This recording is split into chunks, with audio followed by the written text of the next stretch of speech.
손이 진짜 많이 가니까요. 뭐 아무나 막 주워 먹지. 감정 조절도 안 되지. 뒤를 따라서 우리를 모욕하지. No, no, no, no, no. It's really hard. 해외 시장이 어려운 주린이가 걱정되신다면 대한민국 주린이 집 이베스트 투자증권.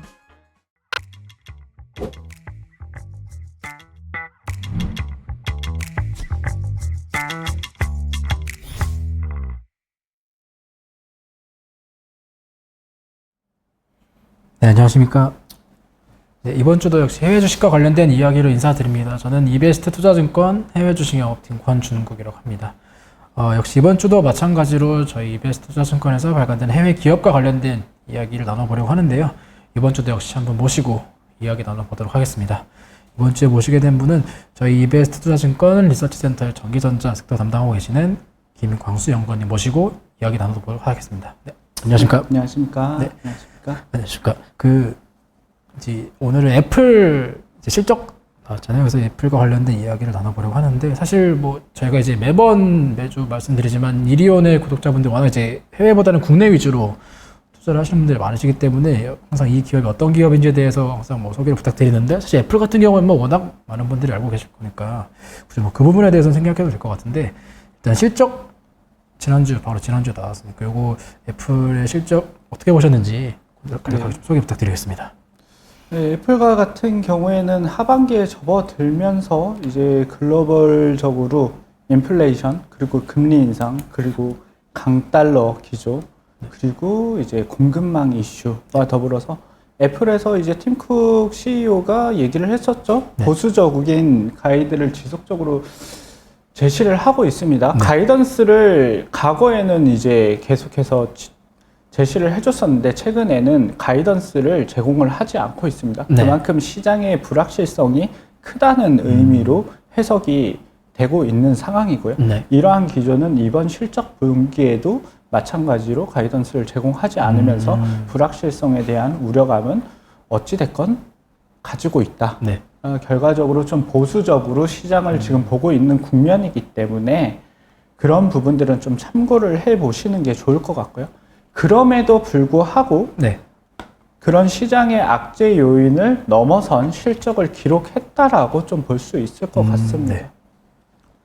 영업이익 자체도 그렇고 이제 매출액도 그렇고 시장의 기대치를 이제 소폭이지만 각각 이제 매출은 1.7%, 영업이익은 2.1% 정도 상회한 실적을 기록을 했는데요. 네. 근데 여기서 주의 깊게 봐야 될 부분이 매출액 기준의 이제 아이폰이 이제 실적의 이제 대다수를 차지하는 네. 제품이기 때문에 이쪽을 보게 되면 이제 이 아이폰이 이제 21년 4분기 대비해서는 이제 FI 기준입니다. 거기 대비해서는 한 10% 정도 성장했지만 시장 전망치 대비해서는 소폭 미달한 것으로 보여주고 있고요. 네. 하지만 지난 이제 6월 실적 7월 달에 발표한 이후에 이제 한 달 사이에 컨센서스가 사실 많이 상향이 된 수준입니다. 네. 그렇기 때문에 미달한 것처럼 보이고 있지만 실질적으로는 선방했다라고 볼 수가 있겠고요. 그리고 이러한 실적 선방의 배경으로는 아무래도 이제 기존 일반 모델보다는 네. 14% 그리고 프로 맥스의 비중이 지금 굉장히 높아지고 있거든요. 기존의 전망치대로 간다고 했을 때 작년 이제 13 모델 같은 경우 프로의 비중이 한 50% 초반 정도 3, 4분기에 이렇게 나타내는 모습을 보여줬었는데 네. 지금은 거의 뭐 60%를 넘어서서 65% 가까이 프로의 비중이 높아지면서 이러한 실적이 좋았다라고 볼 수가 있겠고, 반면에 서비스 부문이 좀 부진을 했어요. 이 부문에 대해서 좀 주목해 볼 필요가 있는데, 사실 서비스 부문은 지금 2016년도 이후로 네. 두 자릿수 이상의 성장률을 계속해서 보이고 있던 사업 부문이에요. 네. 그럼에도 불구하고 이 서비스 부문의 성장세가 둔화되었다. 한 5% 정도 YOY 기준으로 성장을 했는데, 이 부분에 좀 주목을 해볼 필요가 있습니다. 최근에 이제 애플이 앱스토어 내에서 인앱 결제 수수료, 그리고 기본적인 결제 금액을 올렸습니다. 네. 그 올리게 된 배경으로는 아무래도 달러 환율이 상승한 부분에 대한 거를 이제 반영을 했다라고 보시면 될 것 같고, 실질적으로 소비자들이 이제 구매를 하는 베이스라인 가격이 있는데, 뭐 예를 들어서 기본 이제 어플리케이션 결제하는 그 비용이 1,200원 정도였다 그러면 1,500원, 뭐 1,500원이었다 그러면 거기서 한 25% 정도 업사이드가 발생이 됐어요. 그런 부분들이 아무래도 소비자 단에서 그걸 구매를 하는 데 있어서 부담을 느낄 수 있는 요인이 일부적으로는 좀 작용을 했다라고 보시면 될 것 같고, 전반적으로 지금 경기가 굉장히 침체가 되어 있고 소비 심리가 둔화되어 있는 국면이거든요. 그런 부분들이 일정 부분 서비스 매출에 영향을 주지 않았느냐라고 보여지는 것 같습니다. 그러면 종합적으로 보게 되면 일단 아이폰 같은 경우에는 뭐 시장 전망치 대비했을 때는 수폭 미달하는 것처럼 보였지만 실제로는 이제 그래도 심지어는 이제 환율에 대한 부분까지 감안했을 때는 네. 두 자릿수 성장까지도 지금 보다 보니까 시장에서는 아이폰 매출에 대해서는 좀 긍정적으로 보는 시각들이 많았던 것 같고요. 그렇죠. 그리고 아이폰 같은 경우는 아까 프로 라인업 비중이 높아졌다라고 말씀을 드렸는데, 아무래도 경기 침체 국면에서는 오히려 프리미엄 제품들의 경쟁력을 가진 업체들이 선방하는 모습도 보이고 있습니다. 그쪽에 이제 기본적으로 소비력이 뒷받침되는 그런 소비자들 같은 경우에는 지속적으로 구매를 하게 되어 있거든요. 그런 부분들 좀 영향을 많이 받았다라고 보시면 될 것 같고, 그리고 이제 서비스 부문이 약세가 됐지만 그럼에도 불구하고 매출액이 성장을 했다라는 부분은 결과적으로 이번에 특이점이 맥북 매출이 굉장히 좋았습니다. 사실 PC 시장은 지금 둔화되는 사이클로 접어들었고, 네. 코로나 이전으로 회귀하는 모습을 좀 많이 보여주고 있어요. 내년에도 역성장 전망이 되고 있고, 그럼에도 불구하고 애플 같은 경우에는 맥북 부문, 그 노트북 쪽이죠. 그쪽 부문이 굉장히 업사이드가 컸는데 아무래도 3분기 초에 신제품 출시한 효과가 이번에 크게 나타났다라고 보시면 될 것 같습니다. 맥북 실제로 그러면 시장에서 반응이 굉장히 좋았다라고 봐야 되겠죠? 기본적으로 애플과 같은 경우에는 신제품을 팔았을 때 네. 그 당해 분기에 실적이 굉장히 좋게 나타나는 경향성이 있고, 그리고 이번에 M2를 적용한 제품이어서 기존 제품 대비해서 성능적인 부분에서 업사이드가 확실히 나타나 있기 때문에 소비자들이 교체 수요를 이끌어냈다라고 보시면 될 것 같아요. 그러면 사실 이제 이번 분기에서 아이폰도 아이폰이지만 가장 좀 눈에 띄었었던 건 결국 맥북의 성장이라고 봐야 될 것 같은데, 그러면 PC 시장이 내년도도 역성장이 전망이 되는 상황 속에서 신제품 출시에 대한 효과가 조금 더 소멸된다라고 했을 때는 다음 분기 같은 경우에는 이런 맥북에 대한 기대감을 사실 이번 분기처럼 해보기에는 좀 쉽지 않을 수도 있겠네요. 쉽지 않을 수가 있죠. 장기적으로 사이클이 이제 이어지기는 쉽지 않은 국면이라고 보시면 될 것 같고, 물론 애플 제품 같은 경우에는 신제품 출시 효과가 다른 기업들 제품 대비해서 좀 길게 이루어집니다. 하지만 과거와 같은 그런 주기가 길게 연장되기는 좀 어려워 보이고, 하지만 또 이제 M2를 적용한 아이패드 출시가 또 예정이 되어 있기 때문에 그런 호재거리는 좀 남아있다라고 보시면 될 것 같아요. 실적단에서 본다 그러면. 그리고 아이폰이 일단 기본적으로 덜 팔리는 그림, 이런 부분들이 사실 가장 크게 우려가 되는 부분이죠. 그 시그널이 사실 서비스 쪽 부문에서의 어떤 저하, 이런 게 실질적인 아이폰 제품으로까지 전가되지 않기를 바라야 되는 상황이죠. 지금 이번 분기 그럼 아이폰이 어느 정도 성장을 이뤄냈던 거는 어떻게 보면 출하량의 증가로 봐야 될까요? 아니면 ASP의 증가의 영향이 좀 더 컸다라고 봐야 될까요? ASP 증가의 영향이 더 컸다라고 보시는 게 맞죠. 왜냐하면 기본적으로 생산을 목표로 두고 있었던 게 올해 당해 연도에 신제품 출시한 올해 22년 연말까지 생산 목표가 9천만 대 정도였거든요. 그거는 이제 작년 숫자랑 동일한 숫자입니다. 더 높게 잡지 않았다라는 거예요. 그런데 이제 공급망 이슈도 일부 겪었었죠. 뭐 14 플러스 모델이라든지 이런 부분들. 그런 부분들 때문에 오히려 이제 프로 모델의 비중이 약간 높아졌다라고 말씀드렸잖아요. 그러다 보니까 가격 차이가 굉장히 갭이 좀 상당하거든요. 그러다 보니까 그 프리미엄 제품 중심으로 비중이 높아지다 보니까 아무래도 수량적인 부분에 대한 부담을 커버를 해줬다라고 보시면 될 것 같아요. 그러면 이게 13과 14의 차이 중에 한 가지가 이제 12, 13 때는 이제 미니 모델도 예. 프리미엄 모델 중에 출시가 됐었는데 그 부분이 이제 출하량이 생각보다 안 나오다 보니까 네. 미니 모델이 14 모델에서는 단종이 되고 이제 이 부분이 네. 플러스로 오히려 더 큰 모델로 대체가 되었는데 사실 전체 이제 판매량 비중으로 보면 그 안에서 차지하는 비중이 낮은 거는 거의 차이가 없는 것 같은데 네. 그쪽에서 가져가는 미니 모델에 가져갔을 때 수익과 네. 플러스 모델이 가져가는 수익의 차이가 결국은 이번 분기 어떻게 보면 조금 더 ASP 상승을 만들어냈다라고도 볼 수 있겠죠. 네, 맞습니다. 프로 모델이 워낙 비싸고 그리고 그 중에서도 프로 맥스의 네. 그 판매율이 굉장히 높아지는 것으로 지금 점차 확인이 되고 있습니다. 그리고 이번 분기에 사실 이번 신제품에 보면 기존 제품과 13은 사실 오히려 스펙적인 변화가 거의 없었어요. 외형적인 부분 네. 그리고 실질적인 뭐 카메라 스펙이라든지 이런 부분들이 별로 없었는데 14 모델 같은 경우에 프로 모델이 기존 1200만 화소에서 4800만 화소로 화소가 업그레이드가 됐고요. 그리고 이제 뭐 디자인적인 요소로 본다 그러면 노치 디자인에서 이제 아일랜드 다이나믹 아일랜드를 적용을 하면서 소비자들의 좋은 반응을 이끌어내고 있죠. 그래도 이번 진짜 실적이 단여타 빅테크 기업들의 쇼크 속에서 나온 실적이다 보니까 시장에서도 굉장히 좀 많이 좀 반가워하는 그런 모습들이었던 것 맞습니다.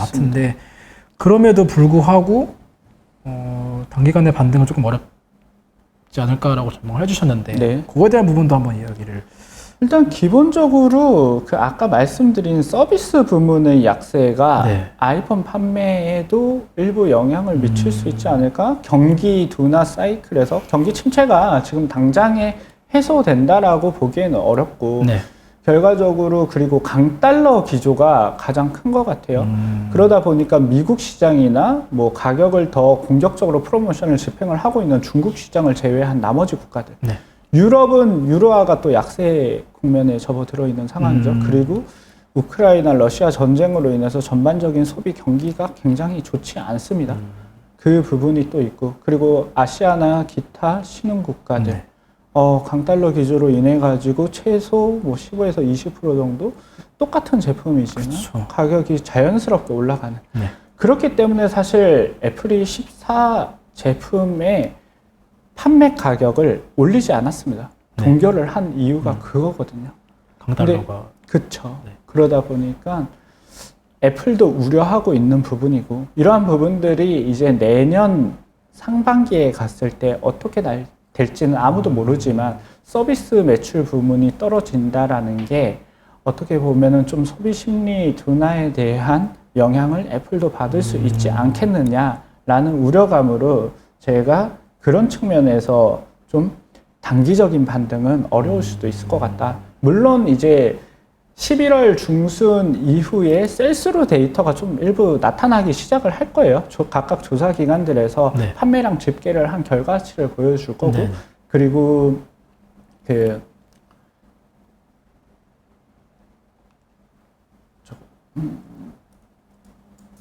애플 입장에서도 이제 어떤 그 전반적인 추가 오더를 이제 집행을 할 거거든요. 네.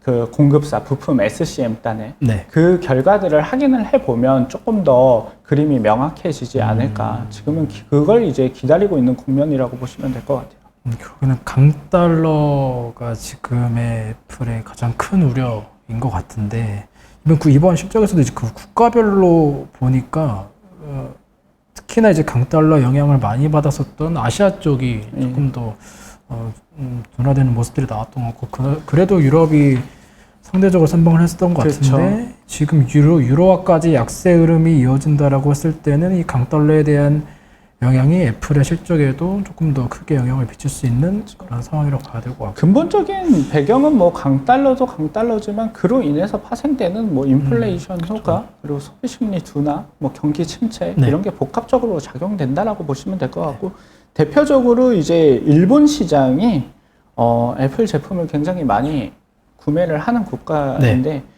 이제 뒷페이지를 보시게 되면 이제 매출 비중 지역별인데 거의 아시아 지역에서 일본이 6%까지 떨어진 모습을 좀 보이고 있어요. 이런 일본이 굉장히 또 지금 엔저 네. 상황이잖아요. 네. 그리고 보통 일본 같은 경우에는 신제품 구매율도 높긴 하지만 그것보다 더 높게 레거시 모델을 많이 사요.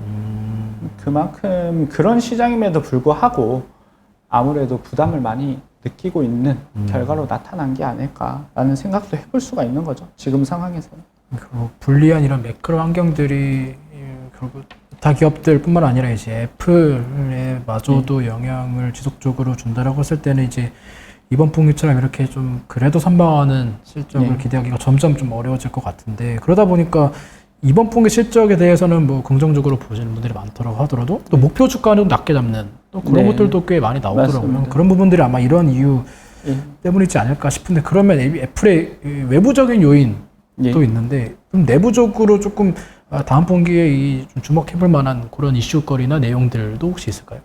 다시 뭐 아이폰 수요야 아까 말씀드린 대로 좀 체크를 해볼 필요성이 있는 상황이고 네. 다만 이제 서비스 매출 부분이 다시 반등을 해줄 수 있느냐 이게 좀 크게 영향을 미치지 않을까라는 생각이 듭니다. 영업이익률을 보시면 지금 4분기에 전분기 대비해서도 그렇고 작년 동기 대비해서도 좀 떨어지는 모습을 보이고 있거든요. 이런 부분들이 서비스 매출이 신장을 못하게 되면 사실 거기가 영업이익률이 굉장히 높은 쪽이기 때문에 영향을 받을 수밖에 없죠. 사실 이쪽이 굉장히 좀 높은 그 애플이 가지고 있는 사업부 중에 굉장히 좀 높은 성장률을 기록했었던 사업부인데 이 부분이 이제 둔화가 되는 부분들의 시장에서도 조금 더 주목을 해서 조금 보고 있는 것 같은데 그러면 오히려 서비스 쪽은 외형 성장보다는 저희가 만약에 애플에 투자를 해서 주주 입장에서는 기대해볼 만하다라고 할 수 있는 부분이 외형 성장도 외형 성장이지만 수수료 인상이라던가 아니면 구독 서비스에 대한 가격 인상이라던가 뭐 이런 부분들을 기대하는 상황인 건가요? 그러면? 그걸 이미 인상을 하고 있죠. 네. 하고 있는데 이제 부담을 느끼는 거죠. 이제 전반적으로. 그러면 예를 들어서 이제 핸드폰은 새 걸로 바꿨는데 기존 컨텐츠들은 기존 컨텐츠나 앱을 기존 거를 그대로 사용을 하는 거예요. 새로운 것들로 같이 업데이트를 해줘야 되는데 구매를 하거나 그리고 애플의 자체적인 어플리케이션뿐만이 아니라 저희 이거 iOS 앱에 들어가면 이제 앱 개발자들이 많은 앱을 많이 만들어야겠죠. 그리고 게임도 많이 집어넣어야 되고 그리고 그 안에서 결제를 많이 이뤄내야지 서비스 매출도 동시에 동반되는 거잖아요. 근데 그런 애플이 잘 못해서라기보다는 그런 컨텐츠 소비를 유도할 수 있는 컨텐츠의 부족 또는 컨텐츠의 가격이 올라감으로 인해서 소비력이 둔화된 거 이런 부분들이 복합적으로 지금 진행이 되고 있다라고 봐야 돼요. 그러면 이런 사실 공급망이라던가 뭐 인플레나 강달러 이런 부분들이 사실 이제 단기간 해소될 모멘텀도 아니기도 하고 내년도 그러면 이 부분에 대한 영향 매크로적인 부분들이 이어진다라고 했을 때는 올해보다는 내년도 조금 어렵다라고 보는 시각이 많을 수 있겠네요. 근데 뭐 어려운 상황이지만 그럼 그 안에서도 이제 긍정적인 요인들을 저희는 많이 찾아볼 수가 있는데 일단 강달러 기조가 계속해서 올라갈 수 있느냐 아니면은 진정세를 찾고 이제 감소되는 약세되는 국면으로 돌아설 거냐라는 측면에서 봤을 때는 뭐 내년 상반기 이후 또는 상반기 접어들면서 달러 강세 기조가 일부 좀 누그러뜨려진다라고 했을 때는 긍정적인 요인으로 받아들일 수가 있겠죠. 그리고 지금 뭐 공급망 이슈 같은 경우에도 어떻게 보면 오늘도 이제 어제 오늘 이렇게 해서 팍스콘의 이제 일부 인력들이 일자리에서 갑자기 뛰쳐나와서 생산 이슈가 제기가 되고 있어요. 그러면서 애플 주가도 좀 일부 영향을 받았고 그리고 이제 국내에 이제 연계되어 있는 SCM 업체들, 이제 뭐 카메라 공급 업체라든지 뭐 기판 공급 업체 이런 부분들이 이제 주가가 약세를 좀 면치 못하는 모습을 좀 보여줬는데 이런 부분들도 영향을 받았죠. 하지만 이런 부분들은 사실 단기적인 이슈라고 보시면 될 것 같고 오히려 이러한 공급이 모자라는 국면에서 수요가 뒷받침된다 그러면 그건 회복이 되는 거거든요. 결국 수요가 중요한 거고 수요를 일으키기 위한 이제 환경이 조성이 된다 그러면 애플은 당분간 계속해서 좋은 모습을 기대를 해볼 수 있지 않을까. 하지만 단기적으로 저희가 체크해야 될 포인트들은 좀 있다. 여전히 해소가 되지는 않은 상황이다. 네. 사실 제품적인 측면에서 본다 그러면 뭐 이미 좋은 모습을 보여줬고 네. 그리고 경쟁사의 제품들이 아직 여전히 아이폰을 위협을 하지 못하고 있어요.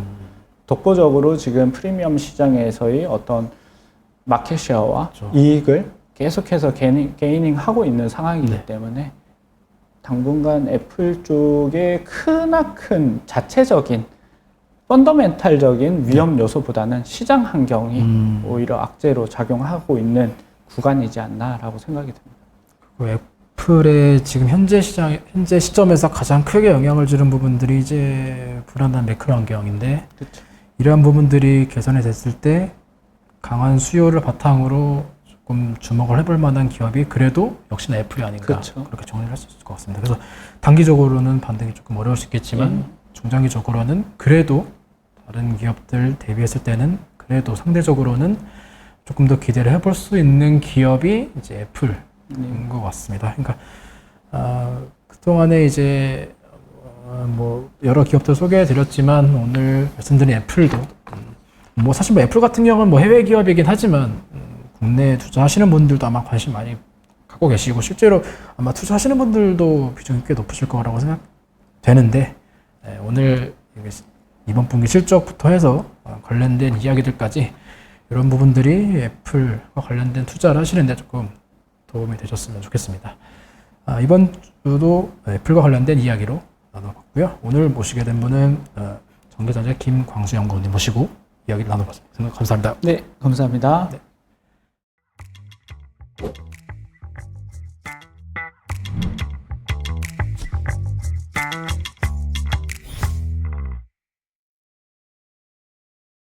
친구들은 아무거나 막 주워 먹지?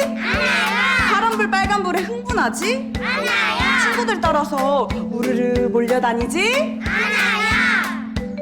시장이 어려운 주린이가 걱정되신다면 대한민국 주린이집 이베스트 투자증권